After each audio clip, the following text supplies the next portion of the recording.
बड़ी खबर, और बल्कि ये कहा जाए कि अब उत्तर प्रदेश के लिए ब्रेकिंग न्यूज नहीं है, एक आम खबर बनती जा रही है। क्या ये पिस्तौल, ये खून खराबा।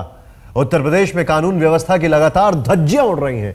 24 घंटे के भीतर हत्या, बलात्कार के 5 मामले सामने आ चुके हैं। केंद्र सरकार की भी अब यूपी के बिगड़ते हालात पर पैनी नजर है। गृह मंत्री राजनाथ सिंह ने कहा है कि गृह मंत्रालय राज्य की हर गतिविधि की जानकारी ले रहा है। ताजा मामले में गोंडा में एक नाबालिग का पहले अपहरण हुआ, उसके बाद उसके साथ बलात्कार की खबर आ रही है। इस मामले में किसी की भी अब तक गिरफ्तारी नहीं हुई है।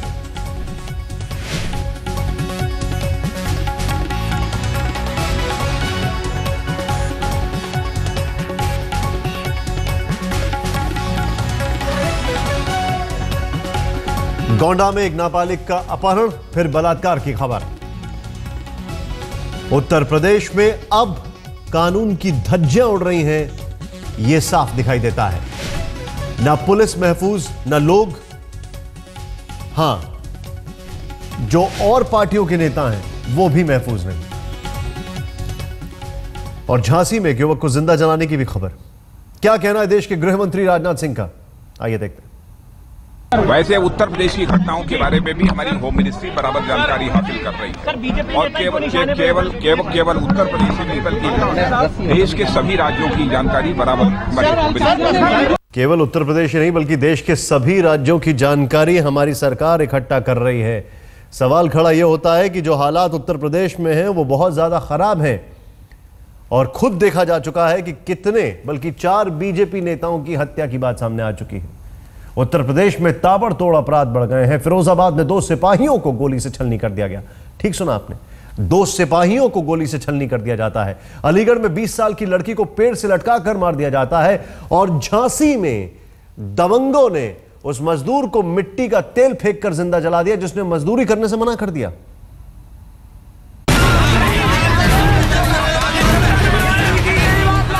ये दहला देने वाली तस्वीरें यूपी के 3 अलग अलग जिलों की हैं। पहली स्क्रीन फिरोजाबाद की है, जहां रात 1:30 बजे 2 पुलिस वालों को गोलियों से छलनी कर दिया जाता है। दूसरी तस्वीर अलीगढ़ के थाना लोधा की है, जहां एक 20 साल की लड़की को मारकर पेड़ से लटका दिया गया है। पेड़ से शव लटकाने का ये पहला मामला नहीं है। तीसरी तस्वीर है झांसी के चिरगांव थाना क्षेत्र के अत्तेई गांव की, जहां मजदूरी से मना करने पर दबंगों ने एक युवक पर मिट्टी का तेल डालकर उसे जिंदा जला दिया। यूपी में जब पुलिसकर्मी ही नहीं महफूज हैं, तो आम लोगों की सुरक्षा की गारंटी कौन लेगा? जो भी इसमें दोषी पाए जाएंगे, जैसे कि मैंने बताया कि उनके ऊपर कठोरतम कार्रवाई की जाएगी। अभी प्रथम दृष्टया जो जांच हुई और जितना हम लोगों ने तफ्तीश की है, उसके हिसाब से थाना अध्यक्ष रामगढ़ और एक सब इंस्पेक्टर प्रथम दृष्टया कार्य में लापरवाही का दोषी पाते हुए उनको निलंबित कर दिया गया है। पुलिसकर्मियों की मौत पर आईजी ने थानेदार और दरोगा को सस्पेंड कर दिया। 22 दिन पहले ही खराब कानून व्यवस्था को लेकर फिरोजाबाद के एसपी का ट्रांसफर कर दिया गया था। लेकिन क्या हुआ, अंजाम आपके सामने है। अपराधियों पर कानून का कोई खौफ नहीं है। खुद कानून के रखवालों पर मौत का कहर बनकर टूट रहे हैं गुंडे बदमाश। बदायूं की 2 बहनों से गैंगरेप और पेड़ पर लटकाकर उनकी हत्या के बाद यूपी के कई जिलों से पेड़ पर शव लटकाने की खबरें बराबर आ रही हैं। एक अज्ञात लड़की की लाश पेड़ से लटकी हुई मिली है। पुलिस ने लाश उतरवा दी है, उसका पंचनामा भरा जा रहा है, पोस्टमार्टम के लिए भेजा गया है। अभी लड़की की शिनाख्त नहीं हो पाई है, हम प्रयास कर रहे हैं। दोनों आला अधिकारियों के बयान सुन लिया आपने। सख्त से सख्त कार्रवाई के अलावा कोई भी शब्द नहीं है। सूबे के मुख्यमंत्री अखिलेश यादव ने कुछ दिन पहले सभी एसपी और डीएम की बैठक बुलाकर अपराध के खिलाफ सख्त कार्रवाई के निर्देश दिए थे। लेकिन पुलिस और प्रशासन की सख्ती को अपराधी किस तरह से मुंह चिढ़ा रहे हैं, वारदातों के अंबार आपके सामने हैं। फिरोजाबाद से सुधीर शर्मा और अलीगढ़ से पंकज सारस्वत के साथ अमित श्रीवास्तव, झांसी, आज तक।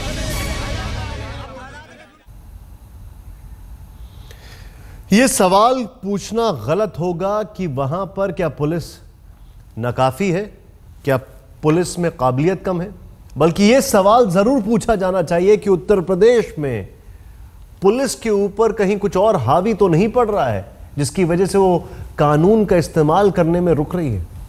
बहुत बड़ा सवाल है यह। उत्तर प्रदेश में बिगड़ते हालात को लेकर राज्य के मुखिया अखिलेश यादव भी सवालों के घेरे में हैं। हालांकि सवाल पूछने पर सीएम साहब ने वही रटा रटाया जवाब दिया, कानून अपना काम कर रहा है। मैं आपसे कह रहा हूं कि विकास और जहां तक सरकार का काम करने का तरीका है, जहां कहीं भी, क्योंकि जानकारी जो मिलती है उस पर कड़ी कार्रवाई होती है और निर्देश भी हम लोगों ने सरकार की तरफ से दिए हैं कि कहीं भी घटना होगी अधिकारी पहुंचेंगे और कार्रवाई करेंगे निष्पक्ष होकर के। मुख्यमंत्री साहब, आप सारी कार्रवाई की बात तब कर रहे हैं जब घटना हो जाती है। जनता यह जानना चाहती है कि आपके राज्य में इतनी घटनाएं क्यों हो रही हैं।